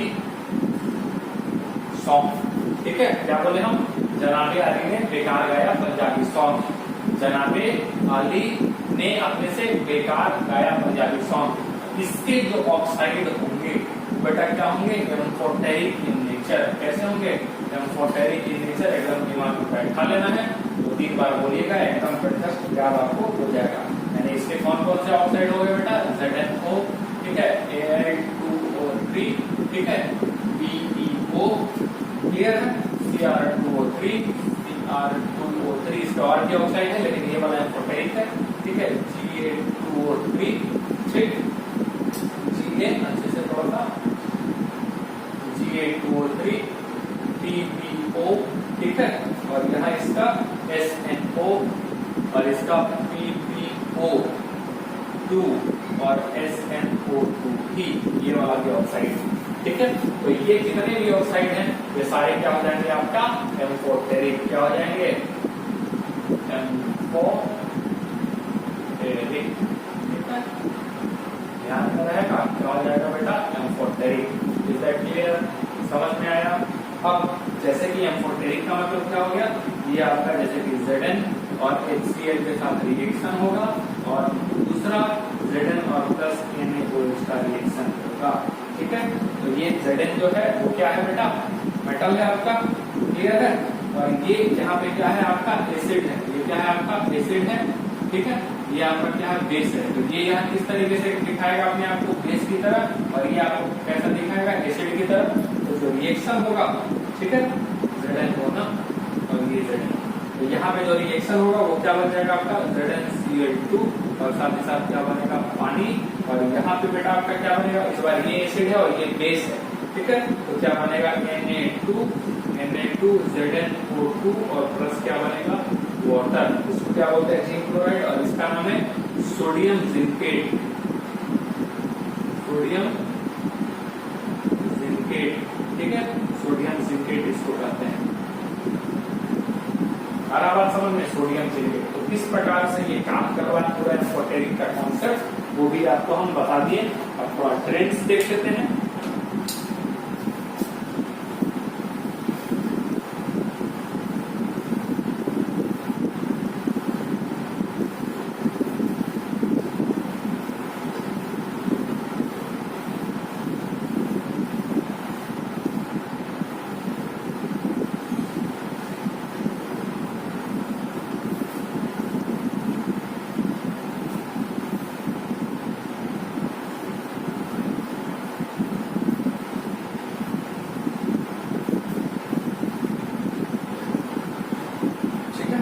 तो अब हम लोग क्या देख लेते हैं ट्रेंड्स, ठीक। तो ट्रेंड्स अपना क्या करता है,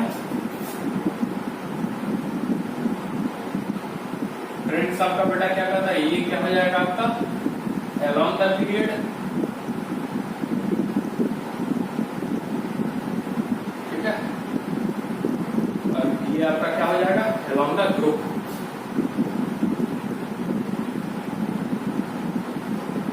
ठीक।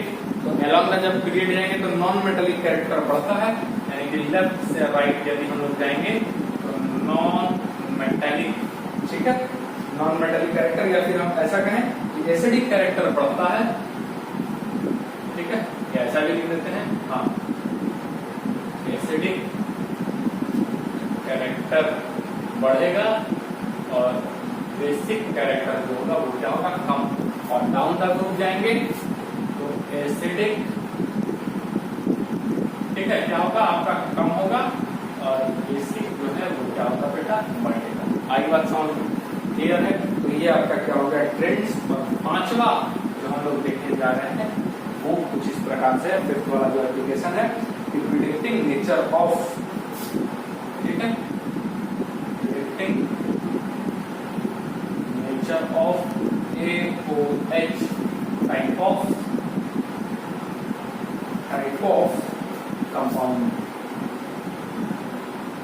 कंपाउंड। अब ये क्यों भाई, इसकी क्या जरूरत है, आप अभी कहें, आप ये समझते होंगे पहले से कि सर जिसके लास्ट में OH लगा हुआ है वो क्या हो जाता है हाइड्रोक्साइड, जैसे कि कैल्शियम हाइड्रोक्साइड CaOH का होल ट्वाइस, ठीक है, मैग्नीशियम हाइड्रोक्साइड, तो जिसके लास्ट में OH नजर आता है बेटा वो क्या हो जाता है हाइड्रोक्साइड, और वो जनरली क्या बाहर निकलता है OH माइनस लेकर के निकलता है। लेकिन ऐसा हम क्या बोल रहे हैं, एक आपको टाइप बता रहे हैं predicting nature of AOH type. कहने का मतलब ऐसा कोई जरूरी नहीं है कि जिसके लास्ट में OH है वो OH माइनस लेकर के निकलेगा और वो हाइड्रोक्साइड OH माइनस लेकर के निकलेगा। Is that clear. उसमें भी बॉन्ड ब्रेक होने का तरीका अलग अलग है, हो सकता है कि वो बेसिक इन नेचर है और ये भी हो सकता है कि वो एसिडिक इन नेचर हो। क्लियर, रिपीटिंग माई आइडिया, यानी कि वहां पे H प्लस जो है वो बाहर निकले, उसको एसिडिक नेचर बनाए। समझ में आया।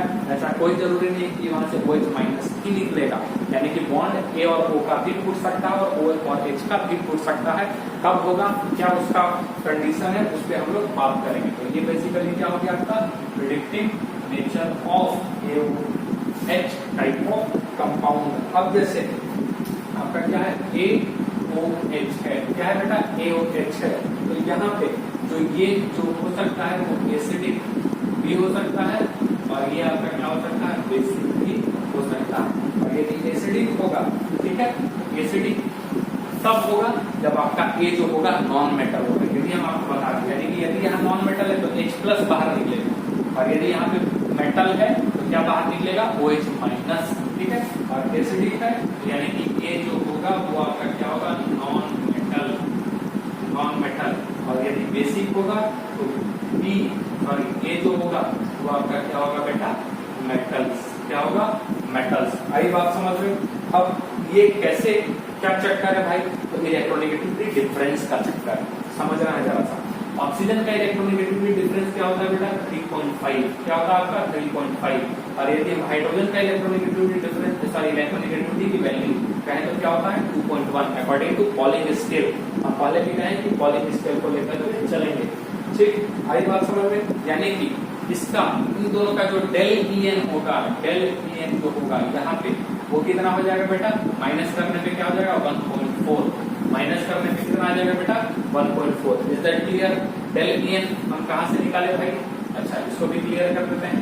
ये 3.5 माइनस 2.1 इज इक्वल टू क्या हो जाएगा 1.4। क्लियर, वो कहाँ का डिफरेंस है यहाँ का। आया बात समझ में।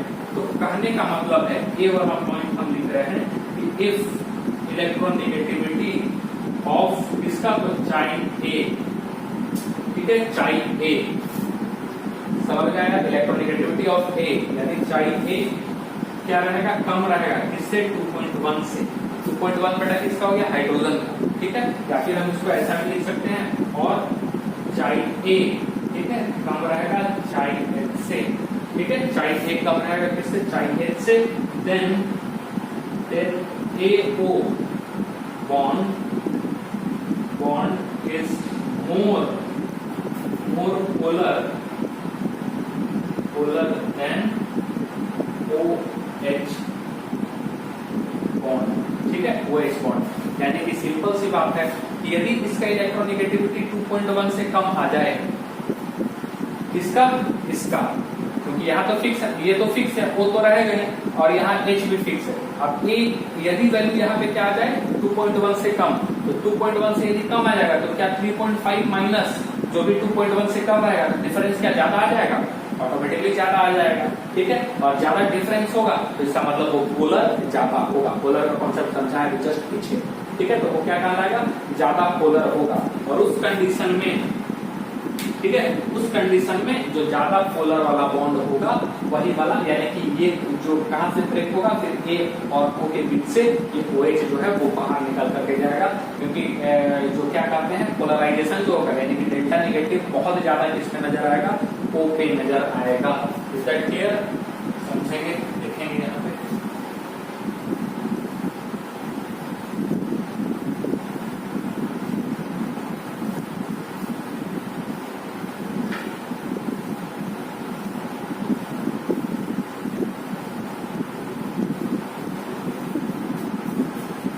ठीक है, यानी कि उस कंडीशन में हम क्या बोले कि यदि इसका 2.1 से कम हो जाएगा, यदि मान लेते हैं कि 2 हो जाए तो जो डिफरेंस आ जाएगा वो कितना आ जाएगा आपका 1.5 का डिफरेंस आ जाएगा। समझ में आया, क्या बोले 3.5 माइनस 2 कर देंगे तो कितना आ जाएगा 1.5 का डिफरेंस। तो उस कंडीशन में ये क्या हो जाएगा ज्यादा पोलर हो जाएगा, ये वाला पार्ट एज कम्पेयर टू ये, क्योंकि जितना ज्यादा इलेक्ट्रोनेगेटिविटी डिफरेंस उतना ही ज्यादा वो क्या होता है बेटा पोलर हो जाता है। और उस कंडीशन में A, ठीक है, O और H के बीच में ये वाला बॉन्ड जो है वो ब्रेक करेगा, ठीक है। यानी कि इस कंडीशन में ये क्या कहलाएगा बेटा बेसिक कहलाएगा। क्या कहलाएगा बेसिक। उस कंडीशन में क्या कहलाएगा बेसिक। इज दैट क्लियर, समझ में आया। यानी कि चाहे A इज लेस देन 2.1 उस कंडीशन में क्या होगा बेसिक। और बेसिक होने के बाद ये जो बॉन्ड टूटेगा वो A प्लस में और OH माइनस में ब्रेक करेगा। A प्लस और OH माइनस में ब्रेक करेगा। अब एग्जाम्पल के तौर पे आपको समझाने के लिए हम ले लेते हैं NaOH, NaO और H हम लोग को पहले से पता है ये बेसिक।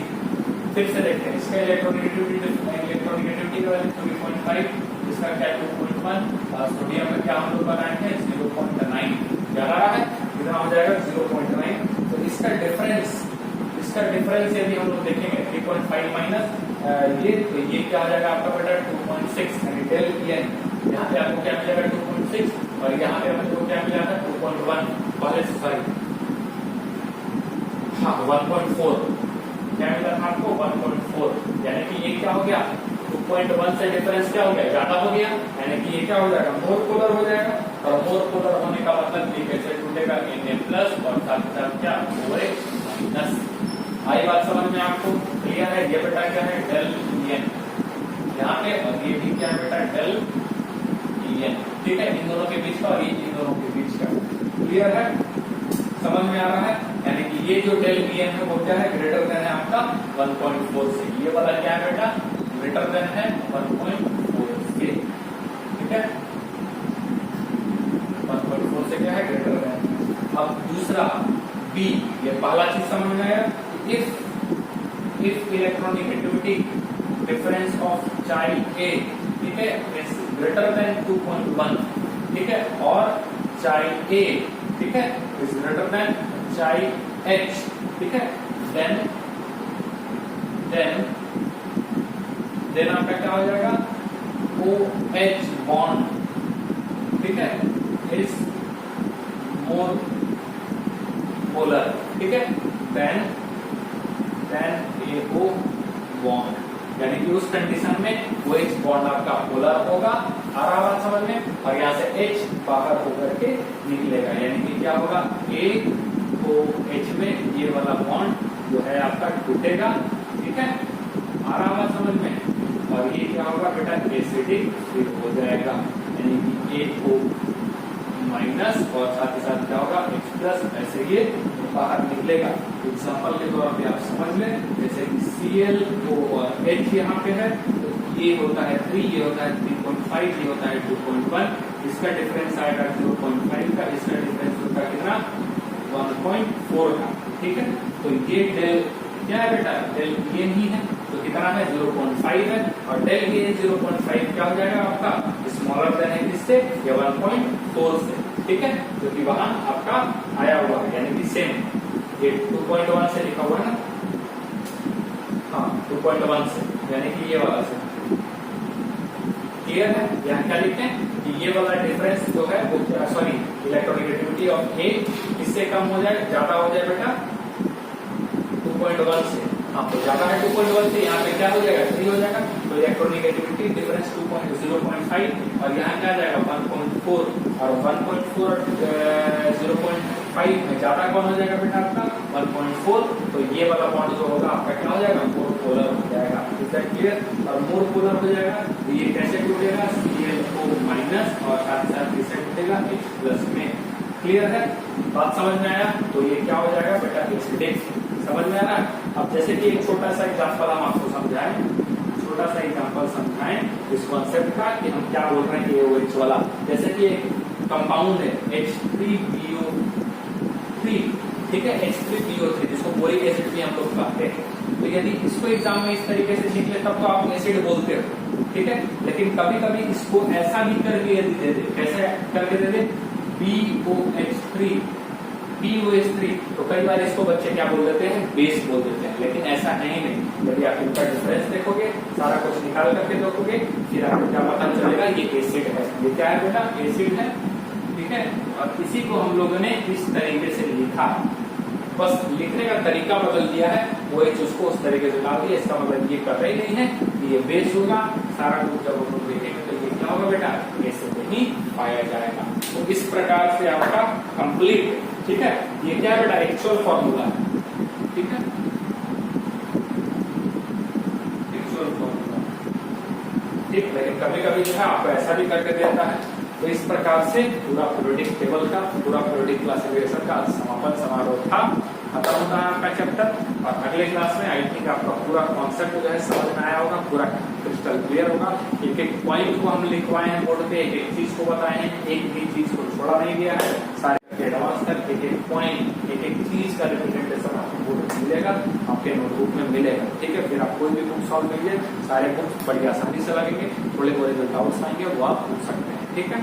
अगले क्लास में हम लोग क्या स्टार्ट करने वाले हैं, chemical bonding, which is most important topic of inorganic chemistry, ठीक है। चलिए अगले क्लास में हम लोग फिर से मिलते हैं केमिकल बॉन्डिंग के साथ। Thank you so much.